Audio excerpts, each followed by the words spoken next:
Shalom, shalom. Bonjour, bonjour, bonjour encore peuple de Dieu. J'espère que tout le monde va bien. J'ai une petite exhortation que je voudrais ce matin partager avec les enfants de Dieu. Un petit message. Peut-être que ça fera du bien à quelqu'un. Peut-être que aussi ça peut encourager un frère ou bien une sœur. Bien-aimés de le Seigneur, la maison de Dieu c'est comme un restaurant. Pas un restaurant, mais la maison de Dieu c'est un restaurant. Et vous savez tous qu'est-ce qu'on va faire au restaurant? Lorsqu'on va au restaurant, on va pour se nourrir. Alléluia. Lorsqu'on a travaillé toute la journée, on se sent fatigué, on commence à perdre de l'énergie. On se rend faire un restaurant. Et là, lorsqu'on va, on commande à manger, on commande de la boisson. Et la maison de Dieu aussi est un restaurant. Parce que lorsqu'on lit dans Matthieu chapitre 4, verset 4, la Bible dit que l'homme ne se nourrira pas seulement de pain. Vous voyez? Donc le pain, c'est tout ce que nous consommons émotionnellement, physiquement, tout ce que nous consommons, qui rend notre corps fort physiquement et émotionnellement. Mais il y a aussi une nourriture dont Jésus parle dans le livre de Matthieu chapitre 4, à partir du verset 4, il parle de la nourriture spirituelle. Donc je fais allusion à la maison de Dieu qui est un restaurant. Et la nourriture, c'est la parole de Dieu. Et l'eau, c'est l'esprit. Et Jésus l'a même expliqué dans, je crois, Jean chapitre 4, si je ne me trompe pas, la femme samaritaine. Et lorsque Jésus a dit que si tu bois l'eau que je te donne, tu n'auras jamais soif. Et il dit même que dans le livre de Jean, le même livre de Jean, il dit que son corps est une nourriture et son sang est un breuvage. Donc c'est la raison pour laquelle c'est comme une métaphore. J'ai dit que la maison de Dieu, c'est un restaurant. Et vous allez tous être d'accord avec moi. Au restaurant, on n'arrive pas au même moment. Il y a des gens qui arrivent avant, il y a des gens qui arrivent après. Ok? Et lorsque ceux qui sont arrivés, ils font leur commande. Et on ne fait pas tous la même commande. Alléluia. On ne va pas au restaurant manger la même chose. Je vais prendre l'exemple de ceux qui sont hors du Congo. Lorsque vous allez par exemple chez Nandos, où on vend le poulet. Ok? Quelqu'un arrive, il y a aussi les hamburgers. Qui arrivent, il y a aussi les frites, les chips. Qui arrivent, il dit que non, bon, moi j'ai besoin de chips. Ok? Vous allez voir que l'autre arrive, il commande aussi le poulet. Bon, prenons cet exemple. Celui qui arrive en premier commande un poulet entier et le poulet prend 45 minutes, 1 heure pour la préparation. Et il commande de la salade, il commande aussi des frites. Il dit un plat complet et un grand plat. Et ce plat va prendre beaucoup de temps pour la préparation. Et l'autre qui vient d'arriver, il arrive, il commande seulement des chips. Et on lui sert avant. Maintenant, celui qui arrive avant, il va dire, oh, moi je suis là avant. Comment est-ce que celui qui vient d'arriver a le repas avant moi? Il est servi avant moi. Vous voyez? Pourquoi cette différence? Pourquoi l'autre est servi avant et l'autre est servi après? L'autre est servi avant, c'est parce que ce qu'il a commandé ne demande pas beaucoup de temps pour la préparation.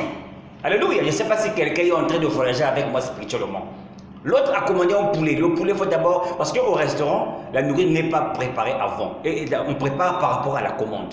Donc, quand vous arrivez, faites la commande, il prend le poulet, et même si ça a assaisonné, mais il ne s'est pas préparé avant. Alléluia. Donc, lorsque le poulet est mis dans le four, il faut d'abord préchauffer le four à 250 degrés.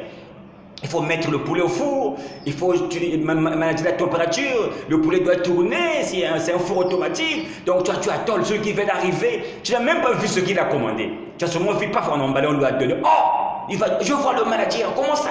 Je suis arrivé avant, mais il est servi je suis arrivé avant, mais il est servi avant moi. Bien aimé de le Seigneur, c'est parfois l'erreur que nous commettons dans nos assemblées. Alléluia. On n'a pas le même destin dans la vie. Je répète qu'on n'a pas le même destin. Alléluia. Parce que celui qui a un grand destin, qui a fait une grande commande, c'est quelqu'un qui a un grand destin. Vous allez voir que les gens qui ont des grands destins, bien aimés, passent par des moments difficiles, attendent longtemps jusqu'à ce que sa chose que Dieu a promis se réalise dans leur vie. Ceux qui ont des grands témoignages, bien aimés, attendent longtemps. Et c'est la raison pour laquelle aujourd'hui on voit des clients dans les restaurants qui se nervent avec le manager, qui se disent bon, laissez la commande, je veux aller ailleurs.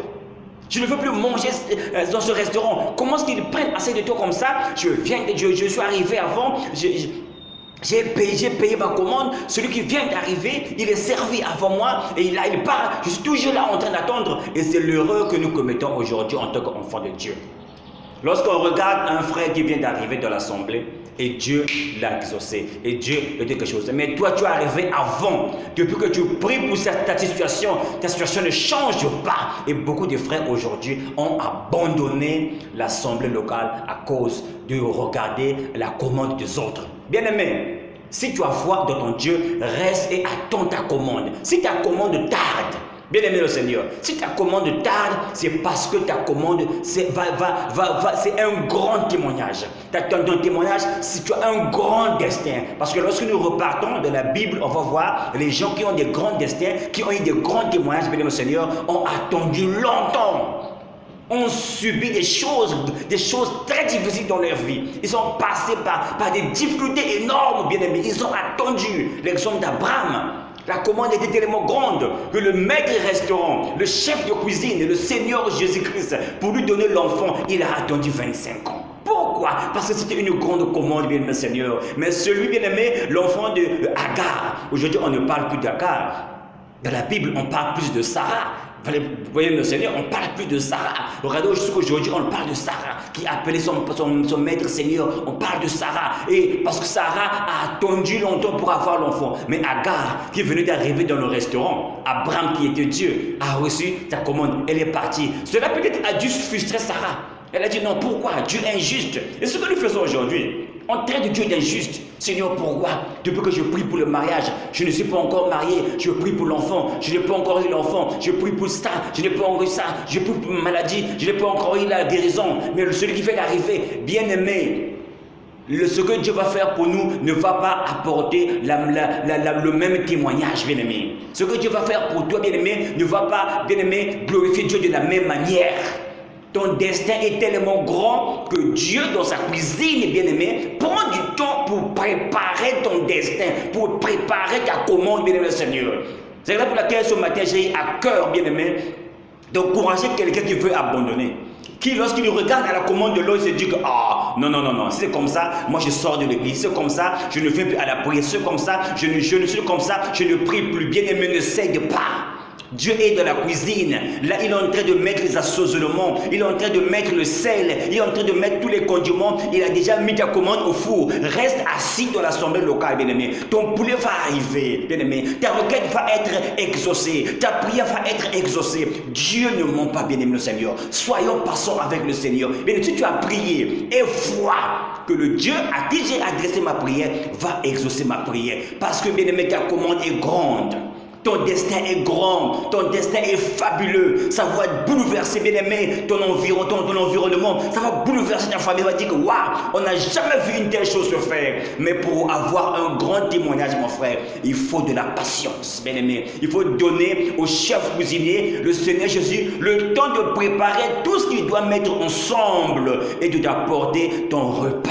Si tu regardes à l'autre, bien-aimé, qui a commandé les frites, et tu regardes à l'autre, bien-aimé, qui a commandé peut-être juste le jus, ou bien qui a commandé juste le mini-chèque, bien-aimé, tu vas céder. Mais je suis là pour t'encourager ce matin, mon frère. Ne cède pas. Bien-aimé, ne cède pas. Alléluia. Continue à faire confiance à Jésus. Continue à faire confiance au roi de gloire. Il est en train de préparer un grand témoignage pour toi. Que Dieu te bénisse, mon frère. Que sois encouragé par ce message. Sois encouragé par ce message. Au nom de Jésus-Christ. Amen.